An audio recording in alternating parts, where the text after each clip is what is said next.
Welcome to Midnight Casebook, where every shadow hides a secret and every mystery begs to be solved. Tonight, we unravel the chilling tale of Father Brown and Detective's Daughter Hid the Knife, a fan-made story paying homage to the brilliance of G.K. Chesterton's legendary detective. We'd love to have you along for this enigmatic journey. Drop a comment to let us know where you're watching from, share your theories, and if you spot any inconsistencies, don't hesitate to call them out. Your keen eyes and sharp minds help us craft even more captivating mysteries in the future. Chapter 1. The knife Father Brown missed. She was still bleeding when they found her, and the knife wasn't anywhere near the body. The storm had passed just hours before, leaving the village of Ellicombe soaked and silver in moonlight. As if the rain had tried to wash away something it could never cleanse.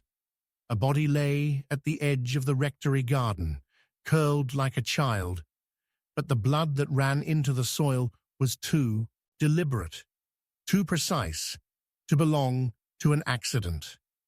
Father Brown had seen corpses before, too many for a man who preached peace. But there was something different about this one. The face was almost serene, and that's what frightened him most.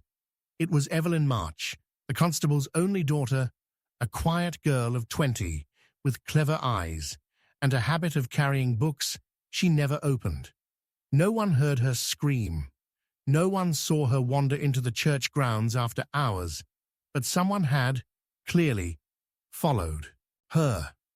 And someone had stabbed her so cleanly, so efficiently, it seemed surgical. Yet no blade was found, just blood, and a crushed sprig of rosemary beneath her right hand, as if she'd tried to grab it before she fell. Father Brown stood in the rain-patched garden with the coroner and the constable, Mr. March, who looked less like a father and more like a man waiting to die. His face was granite. He didn't speak. "I should have known," Father Brown murmured. "Known what?" asked the coroner. "That the knife wasn't meant to be found." They searched the grounds, the bushes, the chapel, even the priest's robes hanging in the vestry. Nothing. It wasn't just that the murder weapon was gone, it had never wanted to be found. Someone had removed it with such precision that it mocked the very idea of evidence. And that's what disturbed Father Brown. Murderers were clumsy, but this was art. The following morning, the village was silent. Shops didn't open. The bakery left its shutters drawn. The children who usually threw stones near the pond stayed inside. Evelyn's absence rang louder than a scream. And yet Father Brown knew, he felt, that someone among them was walking a little too quietly. Someone had done something unspeakable and was now trying to seem good. He started with the obvious. Evelyn's fiancé, George Malden. A young man who worked at the telegraph office, who wore neat jackets and always nodded a little too eagerly at Father Brown's sermons. George wept when told the news, but not like a lover, more like a man who'd lost a habit. He had an alibi. Claimed he'd been at work the whole evening, fixing a broken wire. The operator confirmed it, even swore George never left. But something about his shoes caught Father Brown's eye. "New polish?" he asked. George blinked. "Yes, I try to keep them clean." Father Brown said nothing, but he noted that the left sole had a faint trace of red dust, unusual for Ellicombe, where the earth was dark and loamy. The only place with red dust was near the quarry, where Evelyn's mother had drowned herself 5 years ago. A coincidence? He visited the quarry that afternoon, not to look for the knife, but to feel the air. And it was there, standing near the jagged rocks, that he saw it, a single shoe print in the clay. Someone had been there recently, but no police tape marked it. No one had checked. That's when Father Brown realized the killer had taken the knife to a place no one would think to search, not because it was hidden, but because it was obvious. The quarry, a place tied to death already, a place where grief lived. But why go to so much trouble? Back in the rectory, Father Brown sat with his candle and tea, replaying every detail. Evelyn had been holding Rosemary. She wasn't religious, barely attended church, but rosemary meant remembrance. It was always used in funerals. Had she known she would die? Had someone told her? Then he remembered something. The night before Evelyn died, she'd been seen speaking with someone near the church porch, a man in a dark coat, but no one saw his face, and no one had reported it. No one, except Mrs. Halberd. She was the village widow who claimed to see everything, the sort who noticed when the postman walked differently or when someone forgot their hat. But when Father Brown asked her to recall the man Evelyn spoke with, she went pale. "Just a stranger," she said quickly. "Tall. That's all. I didn't see, but you always see," said Father Brown gently. She looked away. "I wish I hadn't." That was enough for him. Mrs. Halberd knew the man, and whoever he was, she was afraid of him. At Evelyn's funeral, the church was packed, but one seat, on the far right, third pew, was left empty. People noticed. They whispered, because that had been her father's favorite pew. Constable March did not sit. He stood, arms folded, at the back. His eyes didn't move from the casket. Not once. Afterward, Father Brown approached him. "Do you believe in justice?" he asked softly. March didn't blink. "Justice isn't mine to give, but it's yours to hide," Father Brown replied. The constable flinched. He didn't accuse him. Not yet, but he'd planted something, a crack. Days passed, then a week. Then the letter arrived. It was slipped under the rectory door in the dead of night. No name, just 5 words typed on a machine. "The knife is still bleeding." Father Brown read it 3 times. The phrasing chilled him. Not still missing, but still bleeding, as if the crime wasn't over, as if something else was about to happen. And that's when he understood. Evelyn wasn't the only victim. That same morning, the village awoke to screams. George Malden had been attacked behind the post office, slashed across the arm with a thin blade. Not fatal, but deliberate, like a warning. The blade was clean, new. But George couldn't describe his attacker, only that he wore a long coat and smelled of rosemary. Father Brown felt his blood run cold. Someone was reenacting the crime. But not to confuse. It was a message. Someone wanted him to see that the first murder had been symbolic, a punishment. And now there would be more. He visited the churchyard again, alone. This time he looked for flowers, and he found them. 7 sprigs of rosemary, freshly laid on 7 graves. All women, all young, all with some connection to Evelyn. School friends, neighbors, or churchgoers. 7 names. One of them next, and he was right. That evening, Alice Weatherby, Evelyn's closest friend, vanished. Gone without a trace. Her bed untouched, her shoes by the door, but her window open and her diary missing. The village spiraled into panic. The constable locked his office. George refused to leave his home. Mrs. Halberd stopped speaking altogether. Father Brown stood in the graveyard and prayed. Not for salvation, but for time. Then he noticed something wrong. The headstone on Evelyn's grave had shifted, tilted slightly, as if it had been touched. He knelt beside it, dug lightly into the soil with his fingers. and found it, wrapped in cloth, cold and unmistakable, the knife, still wet, still sharp, still bleeding. He did not bring it to the police. He placed it in a box, locked it, and waited, because someone would come for it, and they did. At midnight, a figure cloaked in black entered the church, moved slowly, deliberately, and as the figure reached the altar, Father Brown stepped from the shadows. "You forgot the 8th flower," he said. The figure froze. "You were always meticulous," he continued. "Always 7, but tonight, you came without one." The figure removed the hood, and it wasn't a man, it was Alice Weatherby, alive, pale, eyes glowing with fury. "I had to vanish," she whispered. "It's the only way he would come for me." "Who?" Father Brown asked. Alice looked past him. "To make him admit it." "Who?" She didn't answer. She looked at the shadows behind the pews. "Come out," she said. And from the back of the church came the constable. Her father. Not her father. Father Brown's heart cracked as it clicked into place. The girl he'd buried was not Evelyn. It had never been Evelyn. It was Alice. And the girl who vanished was the one pretending to be her all along. Everything spun, and the knife, so carefully buried, was not the murder weapon. It was the only piece of truth.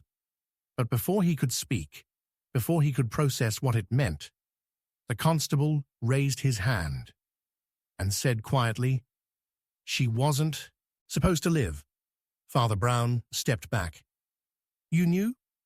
The man nodded. "I couldn't let her tell. Evelyn had secrets. She wasn't innocent." Father Brown's voice trembled. "And now?" The constable looked at the altar, then at Alice, then at the locked box. "I know who did it," he said softly, "but the truth will never be told." And he turned and walked into the dark, and the knife was never found again. Chapter 2. Daughter's silence hides the knife. She didn't speak a word at the funeral, but when the casket was lowered, she smiled. Everyone saw it. Everyone felt it. That twitch of the corner of her lips, barely there, like a ghost hiding in plain sight. And in that one fractured second, the air around St. Michael's Cemetery turned cold, not with grief, but with something deeper, something darker, something that didn't belong at a burial. Her name was Clara March, the constable's younger daughter, Evelyn's sister, and the only living witness to the night her sibling died. A girl of 17, quiet as a locked drawer, always scribbling in a notebook no one ever read. She hadn't cried, not once, and yet she stood closest to the grave, closer than her father, closer than Father Brown. It had been only 4 days since Evelyn's body was found in the rectory garden, and yet the earth had already turned hard again, as if the village had tried to forget too quickly. But forgetting was a lie, and Father Brown knew it. He had seen too many sins buried in consecrated ground. And Evelyn's death was not the end. It was the warning. Father Brown had started to notice little things. A lace handkerchief left on the church pew, embroidered with a tiny CA page, torn from the church's guest book on the day of Evelyn's confession. A robin that flew repeatedly into Clara's bedroom window, as if drawn to something inside. And Clara herself, she no longer made eye contact, not even with the Lord. Village said she was grieving. But grief doesn't make you calculated. Father Brown waited until the 3rd night after the funeral to visit the March house. It was raining. Of course it was, as if the weather insisted on staying in mourning too. The constable wasn't home, out on night patrol, though everyone knew he was avoiding conversation. Clara answered the door. Her face was pale, her dress black. Her fingers clutched the edge of the door, as if she wanted to shut it the moment it opened. "I came to pray," Father Brown said gently. She stared at him for too long, then turned and walked inside without a word. He followed. The sitting room was clean, too clean. No books out of place, no stray coat or muddy boots, not even the scent of smoke from the hearth. It felt prepared. Clara sat by the window, hands folded in her lap, her knees pressed together like a sculpture. "Do you miss her?" Father Brown asked. She didn't look at him, but her fingers twitched. "I never had her," she whispered. The silence that followed was long and sharp. "I don't mean to intrude," he said, "but something's been troubling me." Clara didn't answer. Her eyes drifted toward the bookshelf. Third shelf down, left side, a thin red book without a title. Father Brown didn't follow her gaze. "I never saw you cry," he said instead. "I did," she said softly, "but not for her." That stopped him. He leaned forward. "Who then?" She stood up, walked to the shelf, picked the red book, opened it, and from between the pages, a small kitchen knife fell to the floor, clean, shiny, no blood, but the handle had a faint discoloration. Oil, dust, rosemary. She didn't pick it up, neither did Father Brown. "It's not the one that killed her," Clara said flatly. "Then why do you have it?" "Because it was meant to." She sat down again, as if she hadn't just dropped the most damning object in Ellicombe. "I found it in her pillowcase," she whispered, 3 nights before she died. Father Brown felt the weight of the room tilt. She never said why. She never said anything. And then Clara opened the red book again. This time, she removed a page. It was a letter, handwritten, curved, elegant strokes. Not Evelyn's handwriting, someone older. Father Brown read it, slowly. "If she doesn't confess, you must." No signature, no date, but the ink was fresh. He turned to Clara. "Who gave you this?" She shook her head. "I found it under my door." The night she died, Father Brown felt a pressure in his chest, like the world was narrowing into a funnel of lies. "Why didn't you tell anyone?" Clara's face finally shifted. Her mouth trembled. Her eyes didn't water, but her breath caught like a bird in a snare. "Because I thought it was for me." She looked up at him. "I thought I was supposed to do it." He sat back, hard. "You believed someone wanted you to kill her?" She nodded, slowly. "She was cruel," Clara said, in that same hollow voice. "Not to the world, not in public, but to me. She said I didn't deserve to be born, that I ruined everything. She told people I was strange, broken. And when she knew Father was looking for someone to blame for what happened to Mother, she stopped. She said she'd make him look at me the same way." Father Brown didn't speak, because what could you say to a child who had nearly obeyed a murder note? And then, with terrifying calm, Clara added, "So I hid the knife, and I waited, and I thought maybe someone else would do it." She looked back at the blade on the floor. And someone did. Father Brown knew then. Someone had written that note, knowing Clara would read it. Someone had meant for it to be a test, or a trap, or a trigger. He picked up the knife with a handkerchief. "You mustn't touch this again." Clara didn't protest. He examined the red book more closely. No title on the spine, but etched faintly inside the cover were the words, "Property of E.M., Evelyn March." So Clara had hidden her sister's knife in Evelyn's own. Book poetic, terrifying, and rehearsed. He looked back at her. "Why this book?" Clara tilted her head. "Because it's the only one she never read." The words hit him like a bell toll. Father Brown left the house that night with the knife in his coat and a question in his soul. Who had written the note? Who knew Clara well enough to manipulate her? And if Evelyn had never read the red book, why keep it? Back at the rectory, he lit a candle and reread the letter by firelight. Then he noticed something strange. The penmanship had a tiny hesitation in each letter, ta tremor, not of age, but of guilt, a hand that wasn't used to lying. He compared it with past wedding registers in the church's archive, and his blood went cold. The handwriting matched that of Constable March, but that made no sense, unless the constable hadn't written it, but copied it. He checked again, and yes, there were inconsistencies. The loops were forced, the spacing too even. It was someone forging March's handwriting. Why? To frame him or to protect him? Father Brown returned to the March house the next morning. The constable answered. His eyes were red, not from crying, but from drinking. "Do you believe in guilt by blood?"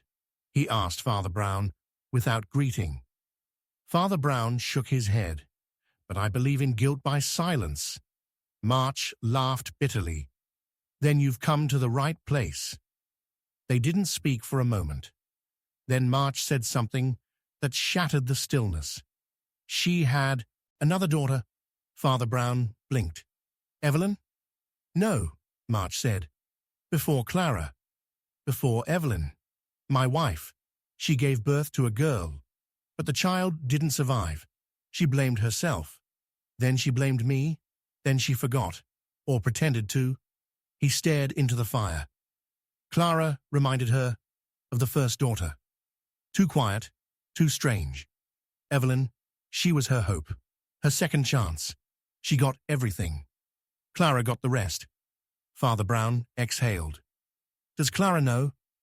March nodded slowly. "She found the birth. Records last summer. She brought them to Evelyn. I thought it would pass. But the next week, Evelyn changed. Meaner. Colder. She started locking her door. She feared exposure," Father Brown murmured. "She feared her inheritance," March replied. Father Brown narrowed his eyes.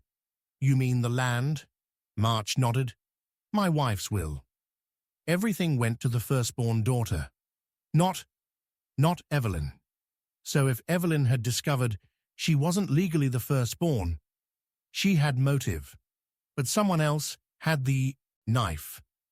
And then Father Brown remembered the funeral smile. Not Clara's, not exactly. He remembered seeing it on someone else. A flash, a reflection. The undertaker's apprentice, a boy named Tobias Finch, always in the background, always listening. Too young to be suspicious, too invisible to be noticed.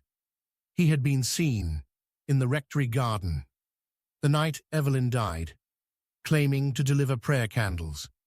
But the church hadn't ordered any. Father Brown found him near the crypt, polishing brass handles. "Lovely day for confessions," Father Brown said gently.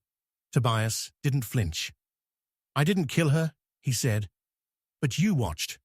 A long pause. "She was going to ruin Clara," he said finally. "Expose the whole truth. Get her locked away." "You forged the letter," Father Brown said. Tobias looked at the candle's flame. "I knew Clara wouldn't do it, but I wanted her to think someone would. I thought maybe she'd run, or scream, or tell someone, and that would stop Evelyn. But then," his voice cracked, "she told Clara she'd tell the constable everything, that she'd claim Clara tried to kill her, that she found the knife under her own pillow and would show it to the police. So you broke into the house," Father Brown whispered.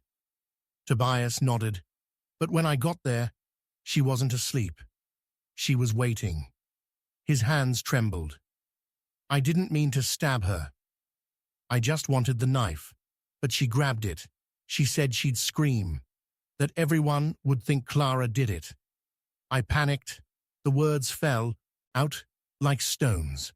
Father Brown said nothing for a long time. Then he took out the knife, wrapped it back in the cloth, and handed it to Tobias. Tobias recoiled. Why? Because justice, Father Brown said, is not always found in prison cells. He turned to walk away.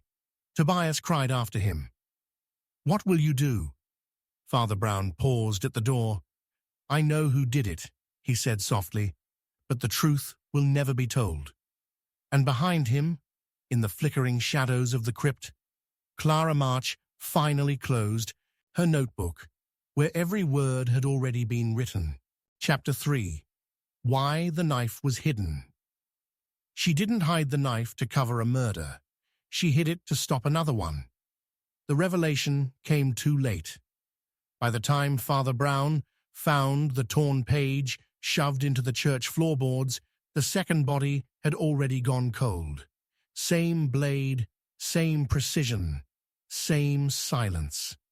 Only this time, the face was different, and somehow even more familiar. It was the village doctor, Edmund Lee, the man who had signed Evelyn March's death certificate, a man trusted by everyone, a man who, according to his wife, never made enemies. But there he lay, crumpled behind his own greenhouse, eyes wide open to the rain, mouth still shaped in an unfinished word, and no sign of struggle. Just a wound that looked like it had been expected. Father Brown stared down at him, his umbrella casting a long shadow over the corpse, and for the first time in weeks, he felt something worse than doubt. He felt orchestration. Someone was arranging deaths with the rhythm of a composer. And if Evelyn was the overture, this was the second movement, darker, more confident, and far more deliberate.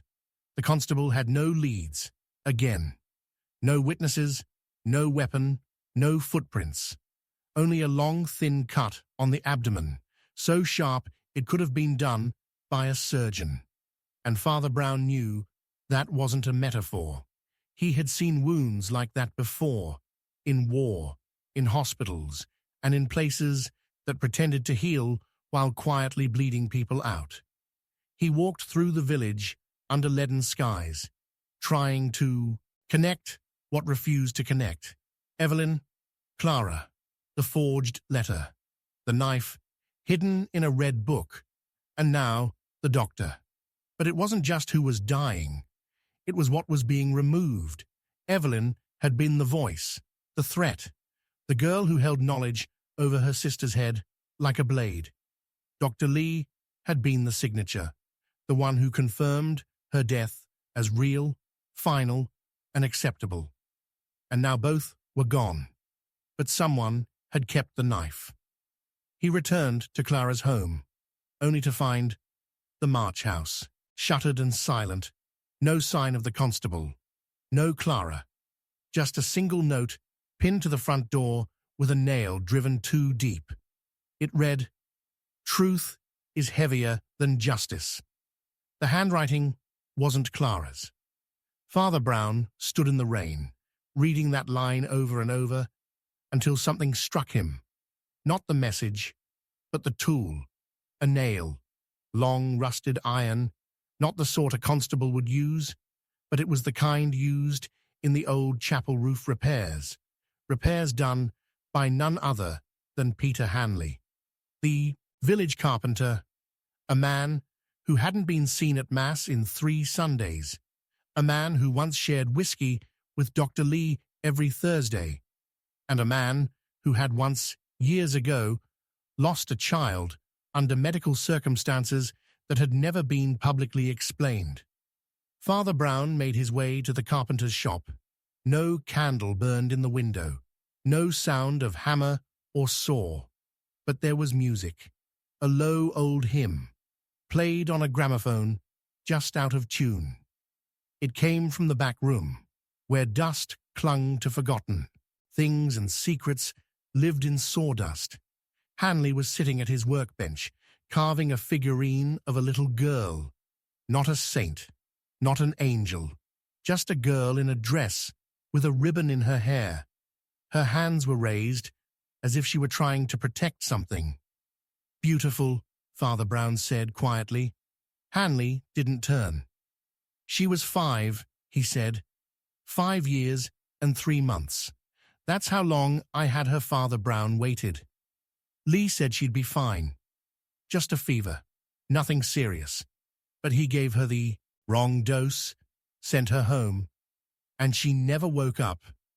"I'm sorry," Father Brown said. "I'm not," Hanley replied. "Not anymore." The silence that followed was not peaceful. It was boiling just beneath the surface. "Did you kill him?" Father Brown asked, as gently as possible.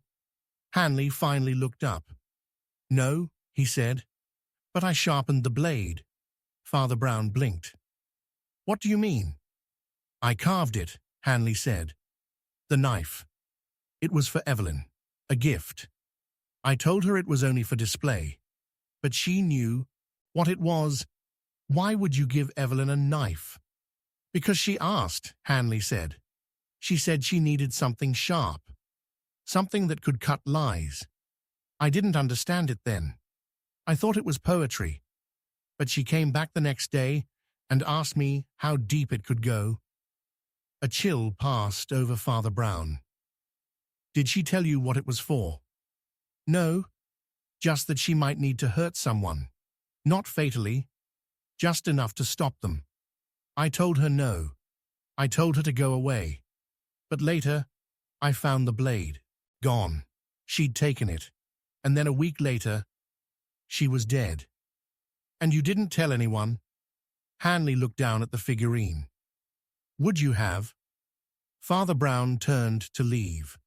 But before he reached the door, Hanley said something that made him stop. "She hid the knife for someone else. Not to protect herself, but to protect him." Father Brown slowly turned. "Who?" Hanley said nothing, but his eyes drifted toward the church. That night, Father Brown returned to the chapel. He walked past the pews, past the altar, into the sacristy, and there, inside the cupboard where the communion wine was kept, he found something wrapped in red velvet, a second knife, identical shape, same handle. But this one had a stain. He didn't need to test it. The blood was old, dry, and real. And next to it, tucked under a Bible, was a folded note.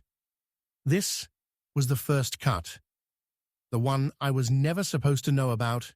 No name, no signature. But Father Brown knew Evelyn had written it. She had discovered something. Someone had already used the knife before it was ever hidden. That's why she asked Hanley for a new one. She hadn't planned to commit murder. She had planned to confront one.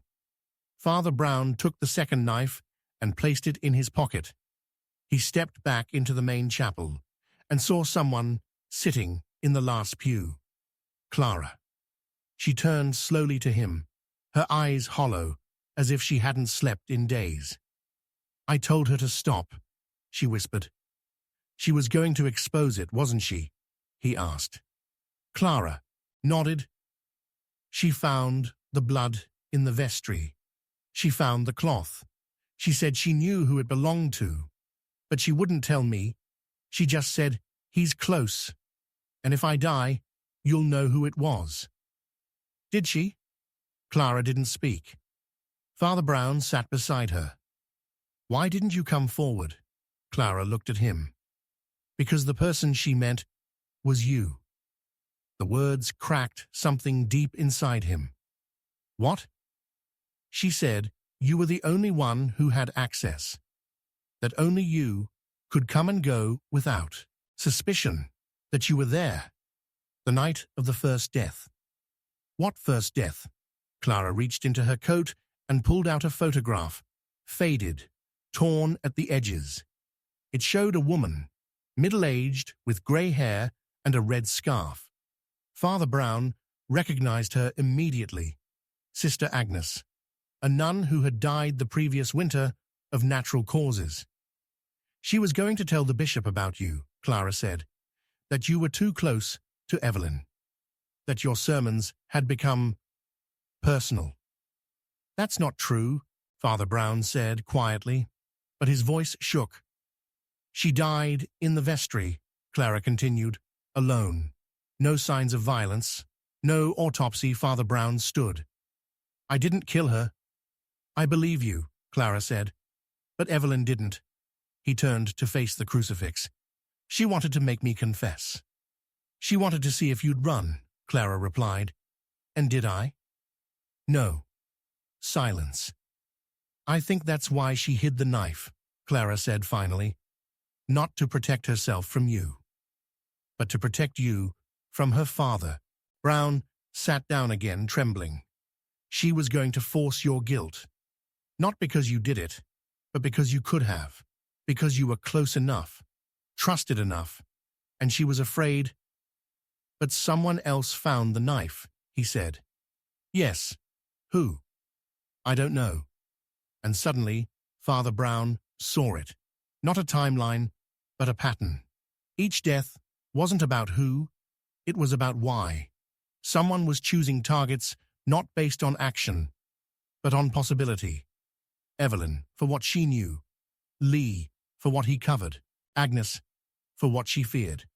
And now Clara. He looked at her. You're not safe, he whispered. I never was. He turned back to the crucifix and saw something strange. A line of dried wax running down the base, from a candle that hadn't burned in weeks. He touched it. It was warm. He looked up into the balcony and saw a figure, watching, then gone. He rushed outside. Nothing. But beneath the chapel window, half buried in the mud, was a single object. A third knife. This one snapped at the handle and wrapped in a ribbon. Red. The same ribbon the wooden girl figurine had worn. He clutched it, and in that moment, he knew. He didn't know who the killer was, but he finally understood why the knife had been hidden. Not to bury a crime, but to stop a war. Someone had hidden the weapon, not out of fear of guilt, but fear of what came next. Because whoever took the blade after Evelyn wasn't trying to silence her. They were trying to finish what she started. And somewhere in the village of Ellicombe, a reckoning was coming. Father Brown looked down at the knife, then to the chapel window. I know who did it, he whispered to the night, but the truth will never be told. And from the shadows, someone whispered back, not yet. Chapter 4. Detective's daughter held the truth. She confessed without saying a single word, just handed Father Brown the blood-stained locket and walked away into the fog. He didn't call after her. He didn't need to. The message was carved into the metal of the locket itself. A single phrase so devastating it made his knees weaken beneath his cassock. He made me watch. Until that moment, everything in Ellicombe had seemed scattered, senseless, like pieces of a dream remembered in the wrong order. Evelyn March's death. The knife that vanished and reappeared in strange places. The doctor's cold body in the greenhouse. The missing church records. And the silence. The way Clara March had refused to weep. The way her sister had smiled at the grave. The way Father Brown had begun to feel like someone was scripting each move in advance. But now, this small broken object told him what he'd been afraid to believe. Someone wasn't just murdering. They were performing. And the audience had been chosen. The locket had belonged to Clara. That much was certain. Her initials were etched on the back. C.M. But it hadn't been found with her. It had been given to Father Brown by a girl no one knew existed. Isabel Lang. She had arrived in Ellicombe a month earlier. A quiet girl, 17, eyes too old for her face. She said she was staying with her aunt near the river. No one questioned her. No one really noticed her. Until the funeral, when she appeared like a ghost at the back pew, standing perfectly still. Then again at the bakery. Then at the chapel, watching the altar candles burn down until only wax remained. She had blended in too well, and now the truth was beginning to split open. Isabel Lang was not a visitor. She was the daughter of retired Detective Charles Lang, the man who had investigated the March family 10 years ago during the disappearance of a midwife named Ruth Barlow. A case that had never been solved, a woman who vanished without a trace and whose last known visit had been to the March household. It had been dismissed as a runaway case. No foul play, but Father Brown had never believed that. And now Isabel Lang was in Ellicombe, holding a locket soaked in Evelyn March's blood. The note inside said nothing. No confession, just a drawing. A child's sketch of a house with one shuttered window and a tree beside it. A window no one looked through. A place someone had been watching from. Not out. Father Brown took the locket to Constable March, but the man's reaction was not what he expected. He stared at the blood and said, "That doesn't prove anything." No anger, no denial, no fear, just fatigue. Father Brown left without another word.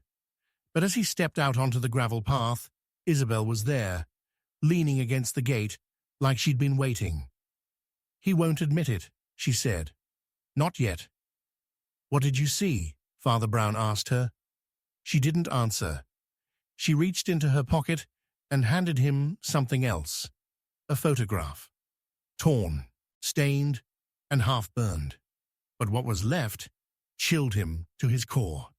It was a picture of Evelyn and Clara sitting on a picnic blanket in the woods, and behind them, half hidden in the trees, was a woman, watching. Her face was just visible, her dress, white with faint floral print. Father Brown's heart stuttered. Ruth Barlow had worn that dress the day she disappeared. "Where did you get this?" "She gave it to me," Isabel said. "Who?" "Clara." The name hit him like a slap. "When?" 2 weeks ago." "Why?" "She said it was my turn now." The village was quiet that night. Too quiet. The birds were gone. The dogs didn't bark. And from his window, Father Brown saw something that chilled him more than anything yet. The rectory gate was open. He never left the gate open. He walked outside, slowly, the cold creeping into his bones like a warning. At the gate, hanging from the latch, was another note, this one written in perfect feminine handwriting. "There's another girl buried beneath the tree, and she's still holding the first knife Father Brown didn't sleep that night." He waited until dawn, then walked to the March property, to the tree in the photograph. The ground was soft there, too soft. He brought no tools, only prayer, and after 40 minutes of clawing through dirt and roots, he found the remains. Small bones, a tattered dress, and clenched in the skeletal hand, a knife. Not a kitchen knife, not the blade Hanley had crafted. This was different. Slim, silver, inscribed. He cleaned the blade with his sleeve and read the inscription aloud. "To my dearest Ruth, may you never be afraid." He dropped it. The earth seemed to shift beneath him, like it didn't want him to know what it held. Ruth Barlow had been buried here all along. Clara had known, and somehow Evelyn had found out. Father Brown returned to the church and found Isabel already waiting for him in the pew. She was going to tell, Isabel said. Evelyn had figured it out. Father Brown closed his eyes. "She thought she could use the truth to control it," he whispered. Isabel nodded. "But someone wanted to keep the story buried." "What story?" "The one her father never told." And suddenly, it all made sense. The missing midwife, The silence from the constable, the knives, each one hidden, not to escape guilt, but to hold memory. Each blade was a gravestone. Each one pointed to a truth that someone was trying desperately to keep forgotten. And Clara March, quiet, intelligent, wounded Clara, had been holding all the pieces, not out of malice, but out of loyalty.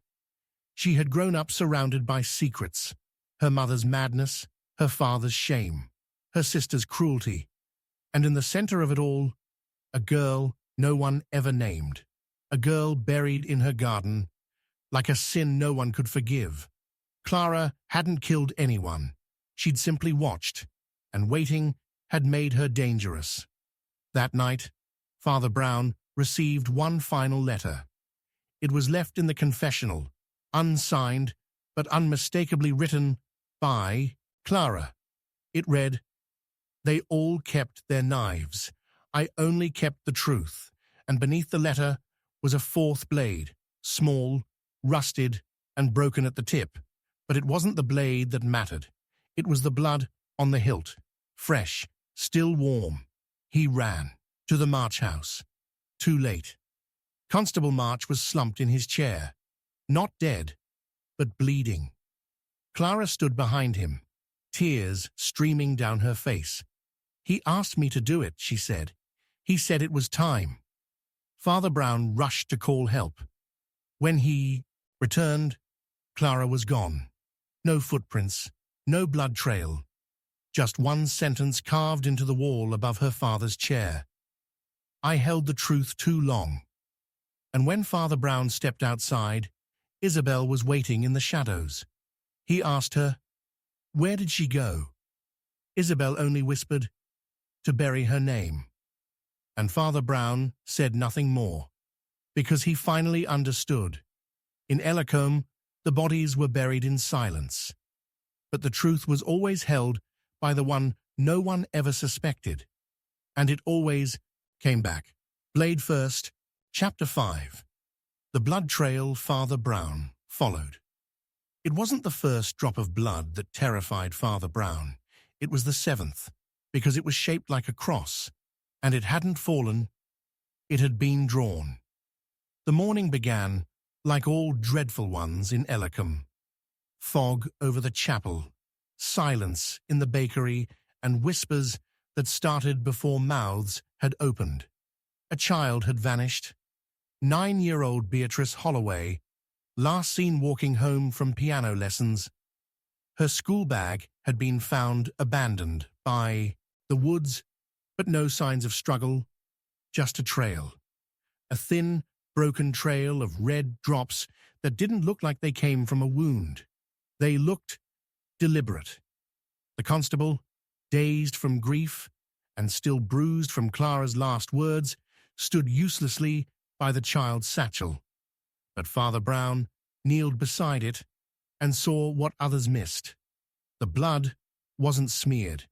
Each drop was spaced, too carefully, like a breadcrumb path, but for someone who already knew where it ended.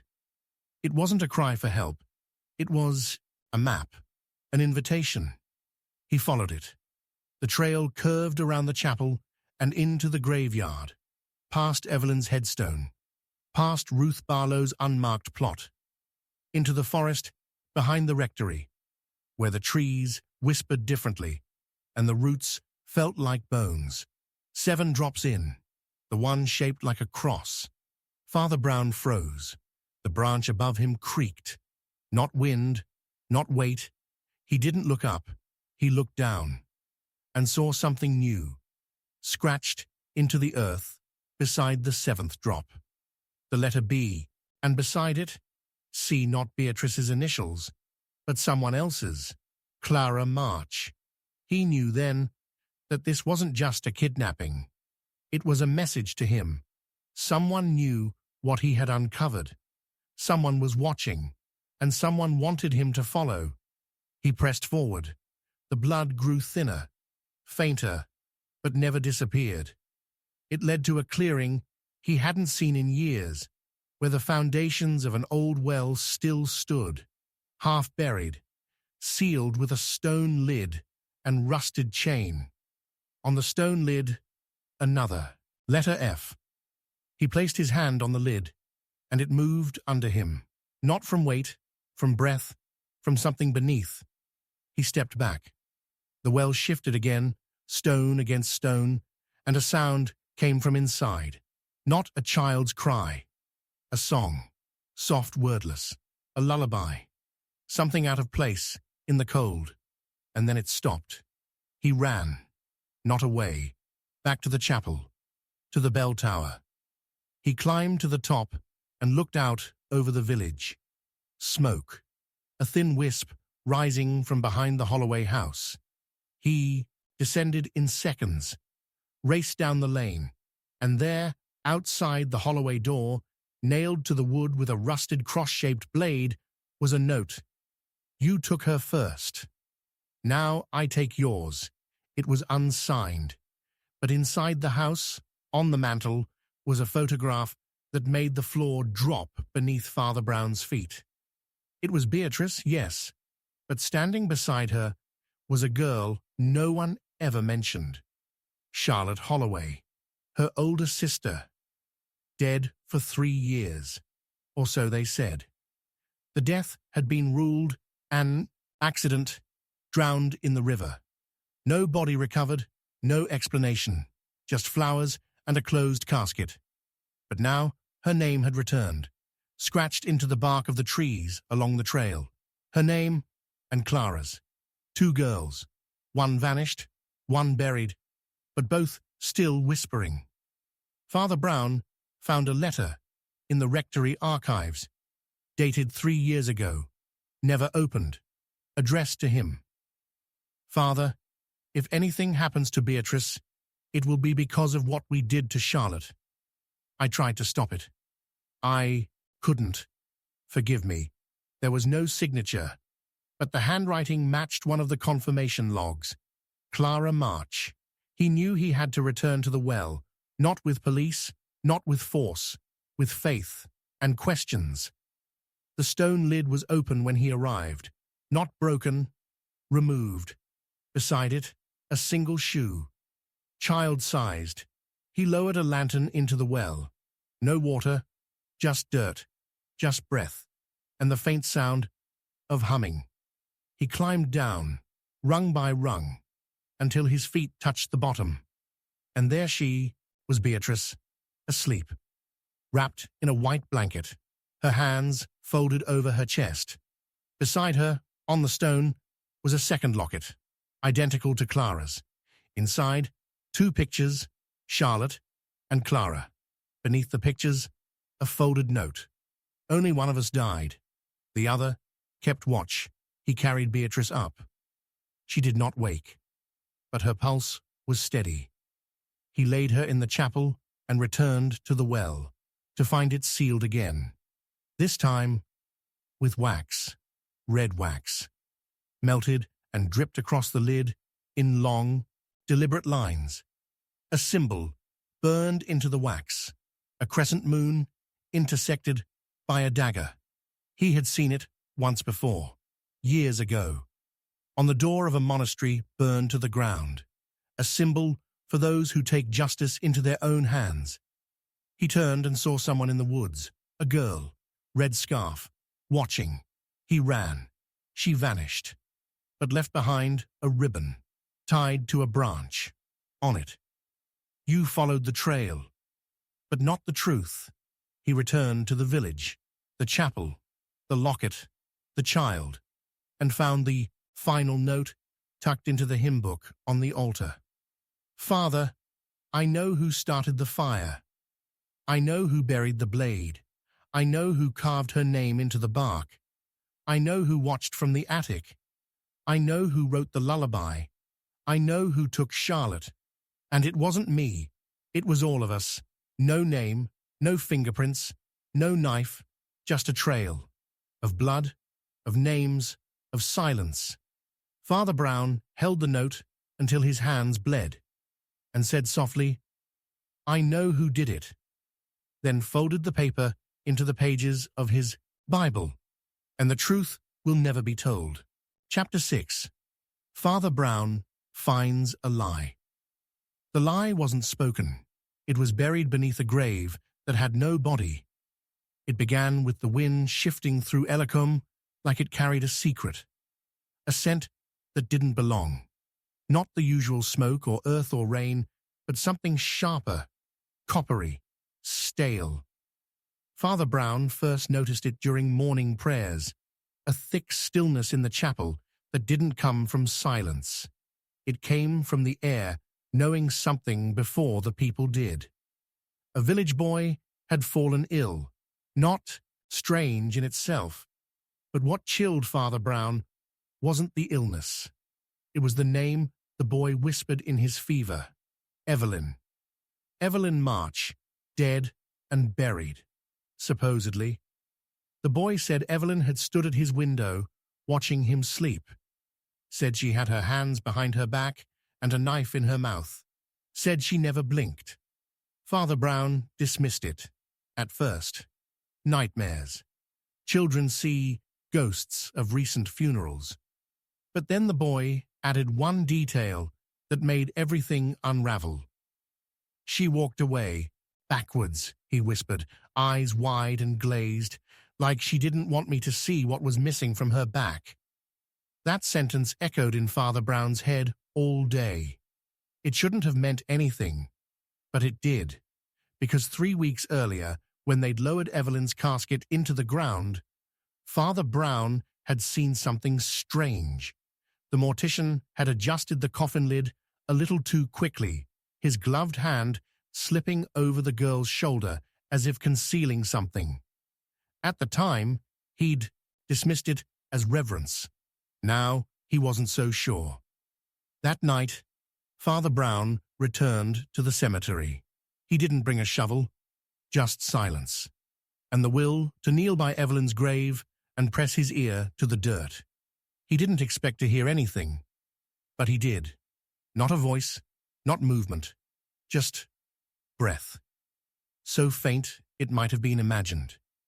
He stood up slowly, walked back to the rectory, and opened the records of the burial. The death certificate was signed. Time of death, 2:13 a.m. Cause, laceration to the abdomen. Signed by Dr. Lee, who was already dead. But the signature was wrong. The L curved upward instead of downward. A small thing, but Dr. Lee's handwriting had always been careful, conservative. The death certificate was forged. Father Brown sat down, heart pounding. If the certificate was a lie, then so was the death. And Evelyn March might not be dead at all. He returned to the March house the next morning. It stood quiet, as always. Constable March hadn't been seen in days, but the door was unlocked. Inside, the house looked preserved, as if no one had lived in it for months. Dust on the tables, cobwebs in the corners, the faint scent of lavender, and something metallic. He moved through the sitting room, through the kitchen, until he reached Evelyn's old bedroom. Her mirror was broken, not cracked, shattered, as if someone had struck it from the inside.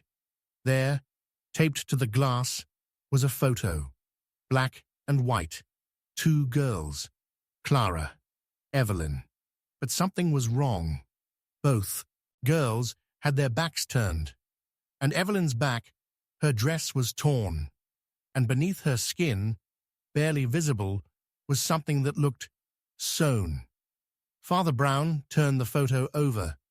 A single word had been scratched into the paper with a needlepoint pen. Reversible. He left immediately, not to the church, to the cemetery. He would not wait another day. He dug alone, sweating through his collar, praying with every scoop of soil that he was wrong. He wasn't. The coffin was empty. Not wrong body, not moved later. Empty, clean, scratched. He ran his fingers along the inside wood. There were marks, claw marks, on the inner lid, as if someone had tried to get out. But that wasn't the worst part. Carved just beneath the handle were the initials, I.L. Isabel Lang. But Isabel had vanished 2 nights before, left the village without a word, or so everyone believed. Father Brown now saw it differently. She hadn't vanished, she had been taken, or had she taken someone else? He returned to the rectory, collapsed into his chair, and opened his Bible. Inside, hidden in a passage from Job, was a folded note he hadn't seen before. I told you she wasn't dead, but you didn't believe me, so now you'll follow the lie until it tells the truth itself. Unsigned, but he knew the handwriting. Charlotte Holloway, the girl who drowned years ago. Another death, another grave, another lie. He went back to the Holloway house. The mother answered, eyes sunken, lips dry. She stared at Father Brown for a long time before stepping aside. I kept it from you, she whispered, because she asked me to. Charlotte? No, the mother said. Evelyn. Father Brown stood frozen. She came to me the night after her funeral. Alive, bleeding, shaking. She said she had escaped something sewn into her, something meant to keep her silent. Who helped her? The woman didn't answer. She handed him a scrap of paper, torn from a diary. It read, she's not dead, but she doesn't belong to herself anymore. And that was when Father Brown realized the lie wasn't just that Evelyn was dead. The lie was who she had ever been at all. There had been 2 Evelyns, not twins, not mirrors, but replacements, one real, one manufactured. And somewhere along the years, someone had switched them. Someone had created a girl to take the fall when the truth came too close. The Evelyn that had been buried wasn't Evelyn. She was Isabel. And Isabel had known. That's why she gave Father Brown the locket. That's why she never spoke too much. She wasn't warning him. She was preparing him. And now Clara March was missing too. The constable's house was abandoned. But Father Brown found one final clue taped to the ceiling above Clara's bed. A photo of all 3 girls. Charlotte, Evelyn, Clara. Except one of them, Clara, had no face. It had been scratched out and written over her body in red ink. Not the daughter, not the sister, just the lie. Father Brown sat in the pews, long past midnight. The village was asleep, but the chapel door opened anyway. Clara stepped in, blood on her dress, a smile on her lips, and a knife in her hand. She walked slowly to the altar and placed the knife on the cloth, then looked at him. You found the lie, she whispered, but now you have to decide what to do with it. Father Brown couldn't speak. Clara stepped back into the shadows, gone before he could move, and he stared at the blade, still wet, still warm, carved into the handle. The body was never the crime. The lie was, and as he closed the chapel door, Father Brown whispered, I know who did it. Then turned to the dark and added, but the truth will never be told. Chapter 7. Her confession changed everything forever. She didn't whisper her confession in the safety of the confessional. She carved it into the chapel floor with a stolen knife, and by the time Father Brown read the final word, it was already too late. It had rained for 3 days straight in Ellicombe, the kind of relentless downpour that turns dirt into something too soft to trust. The village streets had emptied, shutters locked tight, but inside the chapel, something had been happening, something none of them could see, not even Father Brown. Not until the morning, the candlelight flickered low and revealed what had been etched, stroke by stroke, into the ancient wood beneath the altar. It was written in blood, not fresh, not old, just dark enough to blend in, until the light changed, until the truth revealed itself in red. 10 words, spaced with perfect, obsessive care. I didn't kill her, but I watched him do it. The knife used to carve the message was still there, left like an offering, a blade Father Brown recognized, not from the evidence box at the constable's office, from his own desk, the letter opener he'd lost months ago. But the weight in his hand now felt different. It felt like an accusation, like betrayal. And that was just the beginning. Beneath the first line, almost invisible, another sentence waited, shorter, deeper, carved with more pressure, as if the hand that wrote it shook while doing so. Tell Father Brown I'm ready now. No name, no signature, just a ghost calling back through wood and silence. Father Brown had spent weeks unraveling the threads around Evelyn March's death, Isabel Lang's disappearance, the lies hidden inside graves, the bloody lullabies, the faces scratched out of photographs. But this was not a clue. It was a crack in the wall, and whatever was behind it was trying to get out. He didn't tell the police. Not yet.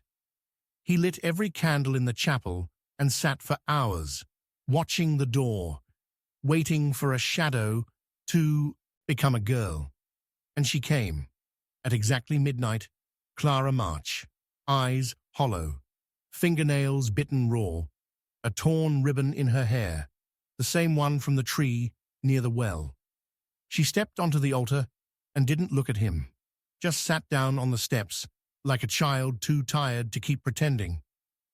I want to say it, she whispered, out loud. Father Brown said nothing. She looked at him. Will you believe me if I tell the truth? Yes, he said. Even if I wish I didn't. She smiled, just for a second, and began.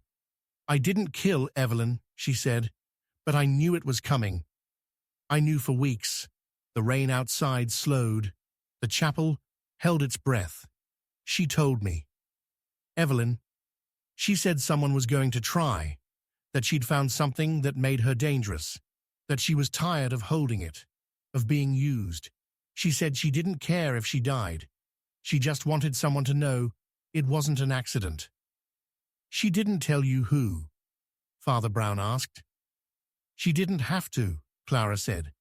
I already knew. She reached into her coat and pulled out a folded paper, soaked and stiff. Read it, she whispered. Father Brown opened it. It was a medical report, unsigned, but unmistakably about Evelyn. Pregnancy, confirmed. Conception, approximately 9 weeks prior. Father, unknown. I found it in her drawer, Clara said, but that's not what scared me. She reached into her other pocket, pulled out a letter, Evelyn's handwriting, a letter never sent.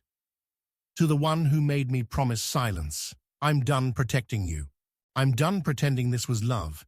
If you want me gone, do it yourself. But know this, I've left a key, and if something happens to me, it opens everything. Father Brown's throat closed. Where is the key? He asked. Clara looked away. Gone, she whispered. Someone else found it first. Who?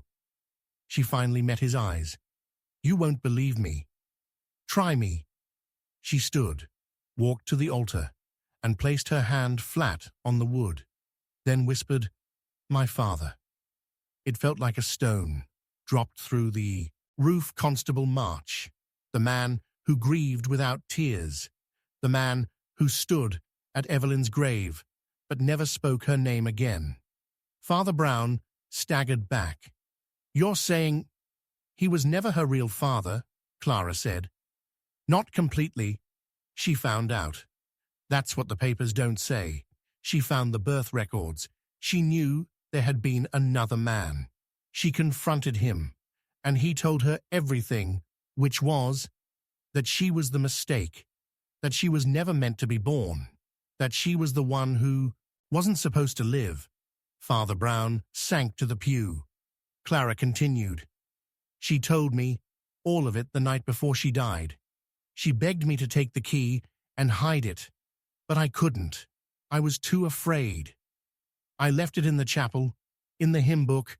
The one that went missing, Father Brown asked. She nodded, and someone found it. Someone who knew what the key unlocked. What did it unlock? Clara didn't answer. She walked to the confessional booth, opened the door, and stepped inside. Not to confess, to show. Father Brown followed.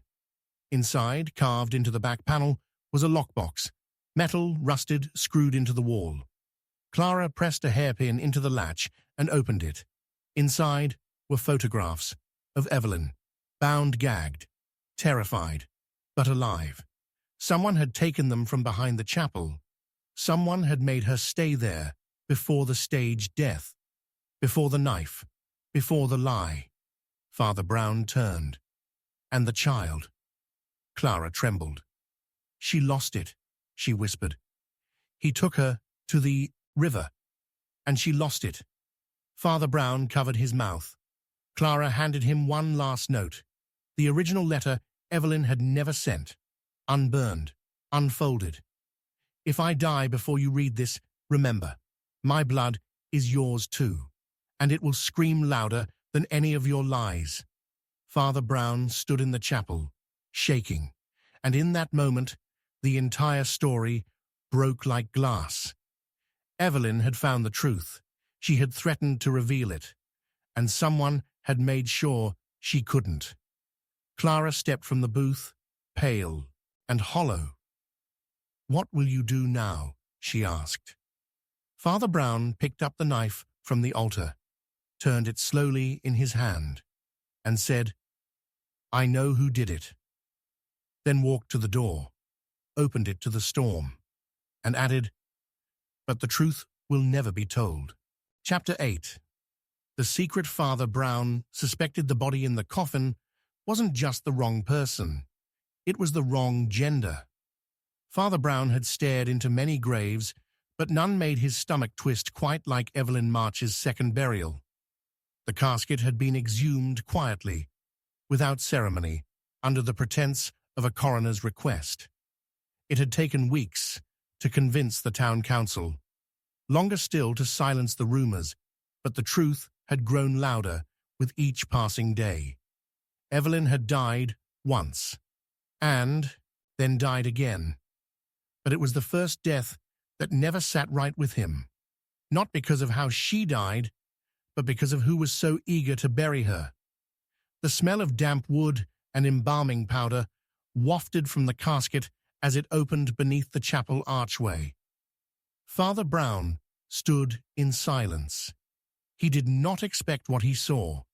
The face was Evelyn's, yes, at least what remained of it. The same sharp chin, the trace of a scar under her eyebrow. But the body was wrong. The shoulders too broad, the chest too flat. The hands, bruised and scraped, were not Evelyn's delicate fingers. They were someone else's entirely. The coroner looked at Father Brown. "Male," he whispered, "about 20, possibly 21. Decomposed, but the pelvis doesn't lie." Father Brown didn't respond. He only turned and stared at the stained glass behind the altar. The light, fractured and holy, fell across his collar like judgment. The real Evelyn March had never been buried, which meant someone had gone to extraordinary lengths to fake her death. And worse, someone had buried a stranger in her name. Why? And who was the man in the grave? That night, Father Brown walked the village roads until dawn, past the Holloway house, past the March residence, past the silent library where pages turned themselves in the dark. He stopped at the river, where Charlotte Holloway had supposedly drowned. And that's when he saw it. A candle, literally, floating downriver, balanced on a wooden plank. A small pale flame, fighting against the current, and scratched into the wood, 3 initials, C.M.H. Clara March Holloway. The name was impossible. It didn't exist. Until now. He took the plank from the water and turned it over. On the underside, someone had carved a message. She was never your sister. She was your shadow. The handwriting was familiar. It matched the confession Clara left behind. So she was alive, but running from something, or someone. Father Brown returned to the rectory and unlocked a drawer he hadn't touched in years. Inside was a single envelope, sealed in wax. It had arrived on the day of Ruth Barlow's disappearance, but had never been opened. The sender, anonymous. The contents, a birth certificate. Not Evelyn's, Clara's. But the certificate listed her mother, not as Mrs. March, but as Ruth Barlow, the midwife, the woman who vanished. He dropped the paper. Everything rewrote itself in an instant. Evelyn hadn't been the first to die. Ruth had. And Clara was her child, which meant the Marches, who raised her, had done so not out of mercy, but guilt. The story twisted further when Father Brown followed the trail of Clara's school records. One address stood out, a cottage outside the village, once owned by a reclusive gardener named Thomas Hale. Hale had died quietly, with no family, but Clara had lived there for nearly 2 years, hidden, forgotten, enrolled under a false name, Beatrice Ruth. He visited the cottage, empty now, cold, but in the fireplace, beneath the ash, he found a ring, engraved with the initials R.B. plus T.H., Ruth Barlow and Thomas Hale, Clara's real parents. He understood then what the lie had cost. Clara had never been Evelyn's sister. She'd been her prisoner, raised in silence, told to forget, told to obey. And when Evelyn discovered the truth, that Clara was the child of a woman the March family had tried to erase, she had done what all villains do when cornered. She chose a scapegoat. Father Brown now saw the entire structure. Evelyn had faked her. Death planted the man's body, disguised the remains, paid off the mortician. But it had failed, because someone else, perhaps Clara, had turned the game against her, swapped the graves, turned the lie into a weapon. But the real Evelyn wasn't dead, which meant the final truth hadn't surfaced yet. Father Brown returned to the church to find an envelope waiting on the pulpit, unmarked. Inside, a single photograph of Evelyn, standing in the forest, face cut, dress torn, hands covered in blood. Beside her, a mirror. And in the reflection, she was smiling. But the real Evelyn wasn't, which meant the photo had been altered. 2 girls, one smile, one mask. He flipped the photograph. The secret is this. One of them never existed. He turned and saw her. Not Evelyn, not Clara, but the third. The girl no one remembered, standing at the edge of the chapel, cloak dripping with rain. "I didn't mean to," she whispered. "Mean to what?" Father Brown asked. "To keep her alive." "Who?" "Evelyn. Where is she?" The girl stepped forward. "She's beneath the church." "The crypt?" "No," she said. "Beneath it. The tunnels, built centuries ago, sealed after the fire." He followed her down through the vestry, through the trapdoor hidden beneath the baptismal font. They descended into the dark, cold, wet, ancient. And there she was, Evelyn, alive, chained to the wall, eyes wild, lips stitched shut. Father Brown fell to his knees. The girl behind him said, "She tried to become something she wasn't. Now she can't become anything at all." He turned to her, and in her face he saw both Evelyn and Clara. 2 halves, one secret, split. He asked, "What are you?" She didn't answer. She walked into the dark, disappeared, and Father Brown stood, alone, with a girl who could no longer speak, who had faked her death, destroyed her family, and now was imprisoned in silence. He closed his eyes. "I know who did it," he whispered, then looked at Evelyn's hollow gaze, and added, "But the truth will never be told." Chapter 9. Murder Weapon Buried with Shame. The weapon wasn't hidden in the ground to escape justice. It was buried because no one in the village could bear to admit who held it last. It began when the earth itself rejected the lie.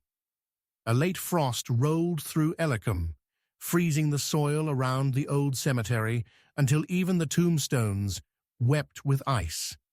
But one grave, Ruth Barlow's, cracked open, not from erosion, not from weather, from pressure, as if something inside had been waiting too long to stay quiet.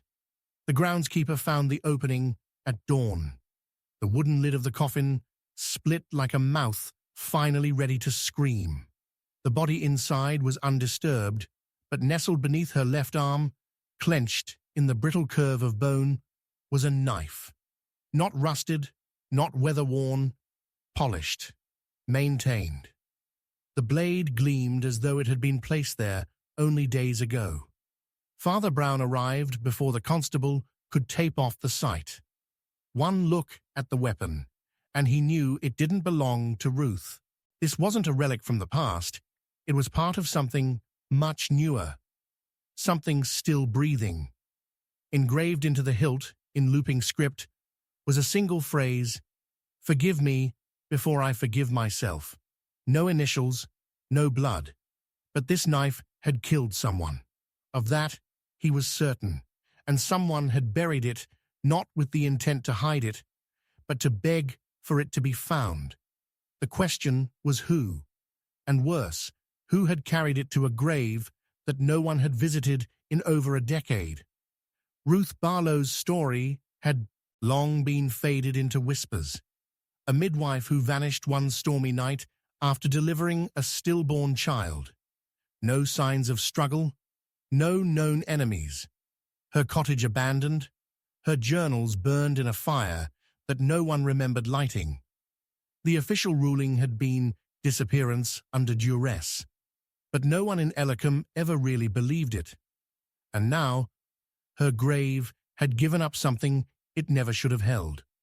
Father Brown took the knife, wrapped it in linen, and hid it beneath the chapel floorboards. But as he did, something caught his eye.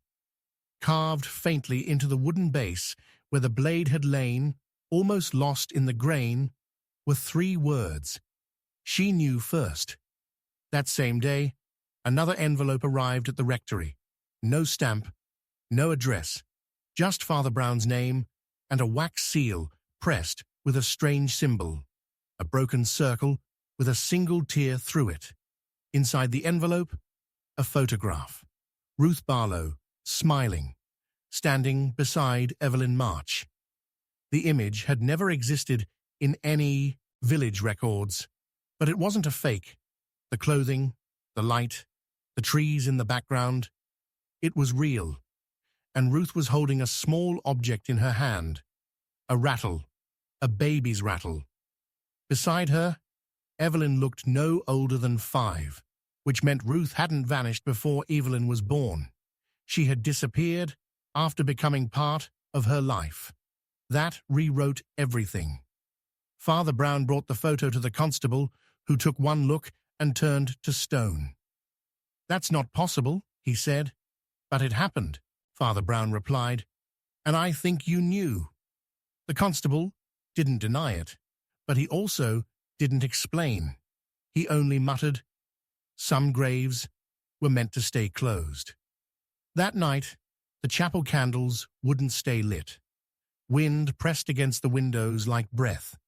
Father Brown sat alone in the pews and opened the old visitor logs. He flipped through the years, searching for Ruth Barlow's name after her supposed death. And there it was, a single entry, 3 years after her disappearance.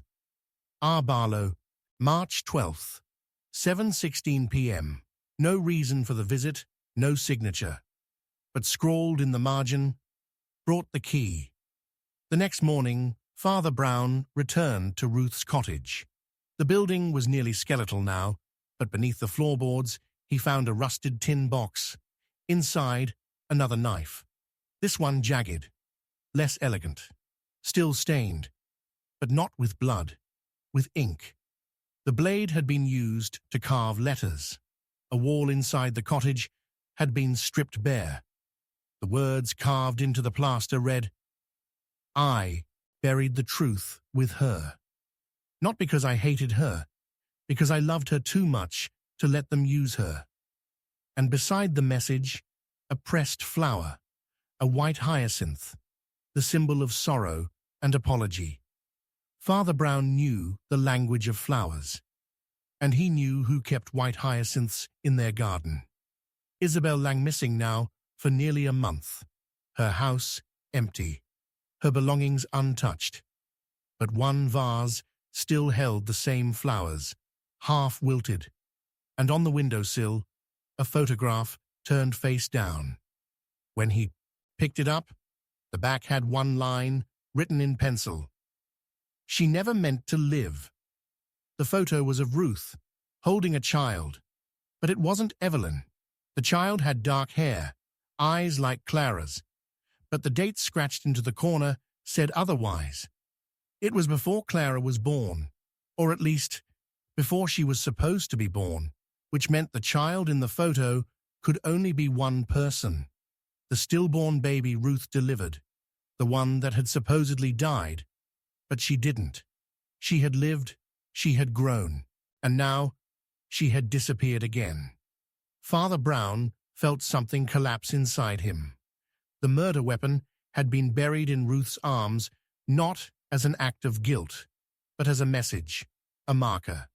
Someone had used the blade to end a life, and then placed it in the only hands they trusted to forgive them, which meant the killer was still alive, still ashamed, and still trying to rewrite history. That evening the chapel bell rang once, without wind, without pull. Father Brown climbed the tower and found a note nailed to the wooden beam. The blade wasn't meant for her.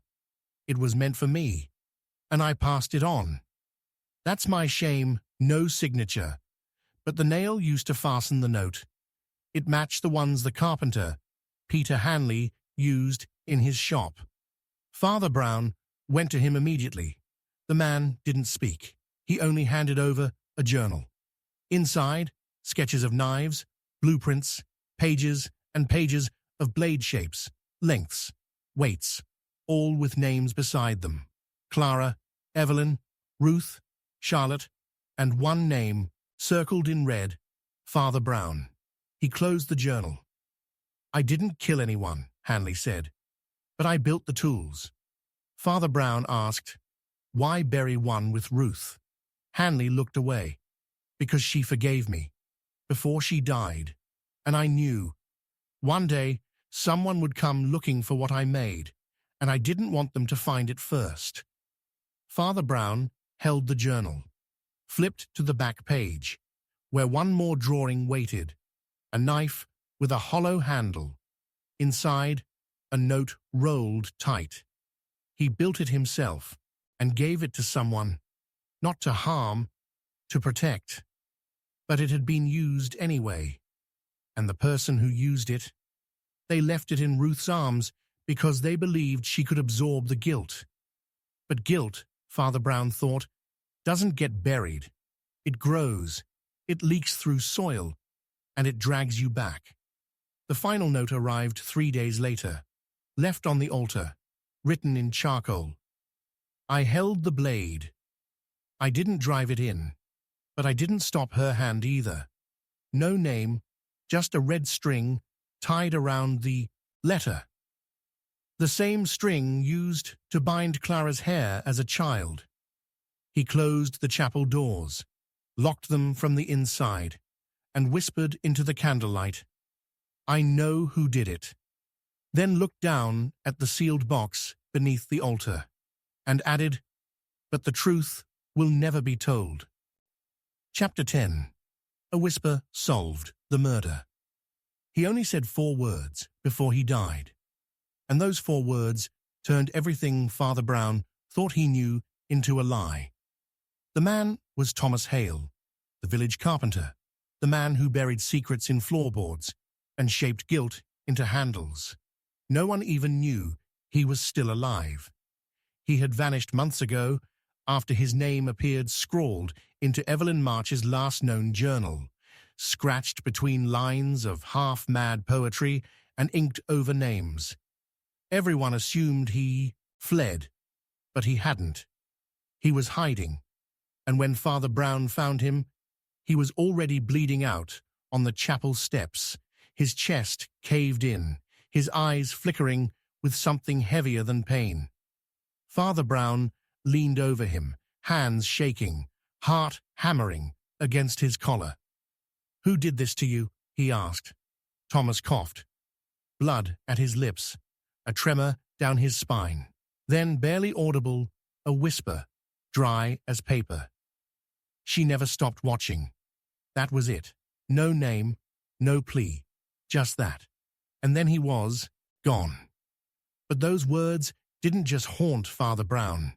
They opened the door to everything, because only one person in the entire village had ever been accused, unofficially, privately, of watching, of standing too still behind windows, of appearing where she wasn't supposed to be, of knowing things no one told her. Clara. She was supposed to be dead, or missing, or something in between. But now Hale was dead, the same way Ruth Barlow had vanished. Silently, brutally, with nothing left behind but a whisper. And this time, that whisper held the key. Father Brown returned to Clara's last known location, her childhood bedroom in the abandoned March home. But someone had been there since his last visit. The window was open, the curtain torn, a candle still burned on the floor, and in the center of the room, scratched into the wooden floorboards with something sharp, was a sentence. "The mirrors know what I did." No signature, no blood, just that. And across the room, scattered like ash, were shards of broken glass. 5 mirrors, each smashed precisely through the center, as if someone had been searching for a reflection they couldn't bear to see. Father Brown picked up one of the shards. It caught the light, and in its warped reflection, he saw not himself, but Evelyn March. Not her face, her eyes, staring, smiling, bleeding. He dropped the glass, ran to the chapel, opened the hidden compartment beneath the altar. The journal was gone, the knife was gone, but a note had been left, behind, pinned with a thorn. If she dies again, it won't be a lie this time. He knew then that Evelyn was alive, still, somewhere, but not as she had been. She had become something else, something built from the pieces others left behind, and Clara had found her. Or maybe Clara had made her. He visited the only person left who might know, Mrs. Halberd, the village's oldest gossip, the keeper of secrets too old for memory and too sharp for prayer. She didn't open the door, but she spoke, through it. "I told her once," she rasped, "that shadows don't die. They wait." "Who waits?" Father Brown asked. "The ones we pretend weren't born." He didn't understand, until she added, "There were 3 girls, not 2, and shut the door. 3, Clara, Evelyn. And the one no one ever mentioned, the child born in silence, raised in a mirror, never named, never allowed to exist, until now." Father Brown returned to the church, checked the baptismal records. Nothing, until he opened the drawer beneath the registry and found a torn slip, 1 entry, no date, no priest signature, just a name, Eleanor March, and beside it, crossed out in thick, angry ink, twin of Evelyn. The village had erased her, but Evelyn hadn't. She had kept her alive. Somehow, in secret, in shame, in madness. And now Eleanor had returned, not for revenge, for proof that she existed, that someone had seen her, and Thomas Hale had seen her. That's why he died, because he whispered the truth. She never stopped, watching, not Clara, not Evelyn, Eleanor, the final girl, the forgotten one. And if she'd been hiding all these years, then she'd learned how to disappear, and now how to kill. Father Brown found the last clue in the confessional, where no one had sat in weeks. A small music box, open, still playing. Inside, a tooth, a child's molar, wrapped in a ribbon, and a note. My sister promised we'd share everything. So I took her breath. He sat in silence for hours, then rose, looked toward the sky, and whispered, I know who did it, then closed the music box and added, but the truth will never be told. Chapter 11. She lied to save him. The confession was false. The tears were real. And when Father Brown realized who she was protecting, the entire village turned from tragic to monstrous. It happened just before sunrise, when the shadows were still thick and the fog hadn't decided whether to lift or stay. A girl had turned herself in. Not just any girl. Clara March, bruised, barefoot, shivering with something deeper than cold. She walked into the chapel, placed a blood-stained scarf on the altar, and said one sentence that shattered everything. I killed Evelyn. But Father Brown knew she hadn't, because the blood on the scarf wasn't Evelyn's. It was his, Thomas Hale's. The man found dead 2 days earlier on the chapel steps. The same man whose last breath had exposed the hidden third sister, Eleanor March, the twin erased from all records, the shadow child no one dared name. And now Clara was claiming responsibility for a death she couldn't have committed.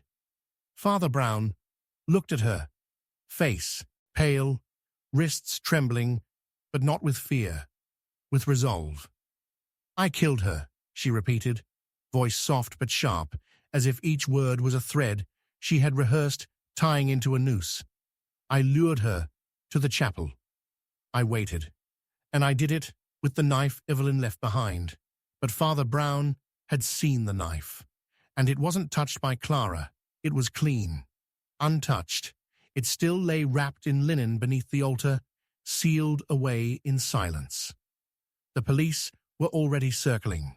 The villagers had gathered at the gates, murmuring prayers they didn't mean, and staring with eyes that had seen too much. Clara sat beneath the stained glass window, like a girl waiting for her sentence. But it wasn't guilt in her posture. It was grief, and that terrified Father Brown more than any confession could. He waited until the constable arrived, the same man who once swore he would never let harm come to either of his daughters. But now, with hands shaking, he placed cuffs on Clara's wrists, and she didn't flinch. I'm sorry, he whispered. I'm not, she answered. The trial began in whispers. No jury, just nods from village elders and an unsigned document claiming responsibility. Clara refused a lawyer. She refused a priest. She refused everything. Except one request: let me be buried beside her. The chapel bell rang 3 times that night, and in the quiet that followed, Father Brown did what no one else dared. He reopened the journal. Evelyn's. The last entry wasn't written by her. It was written by Clara. The handwriting was different, tighter, angled, and the words, "You weren't supposed to see me. You weren't supposed to love me, but you did. And now I'll make sure they only remember you." He turned the page. One more entry, one line. She didn't lie for herself. She lied for Eleanor. That changed everything. Clara hadn't confessed to protect herself. She hadn't even confessed to protect Evelyn. She had confessed to protect the girl no one had ever believed existed. Eleanor.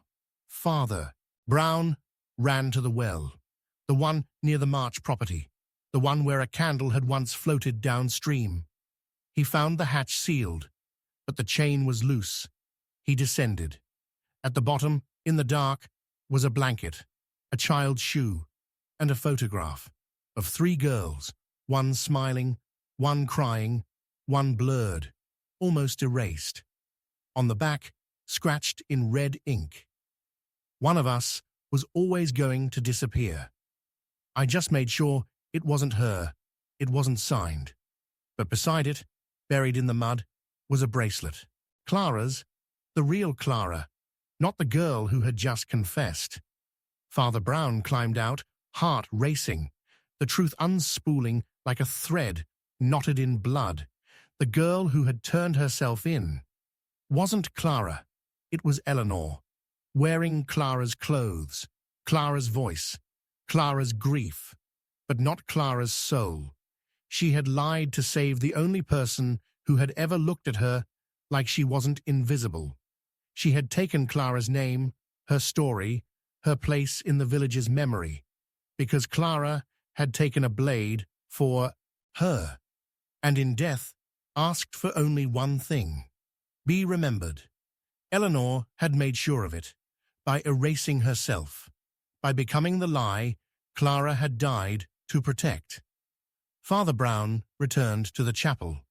The girl in the cell still answered to Clara, still wept when spoken to, still held the scarf like it was a rosary.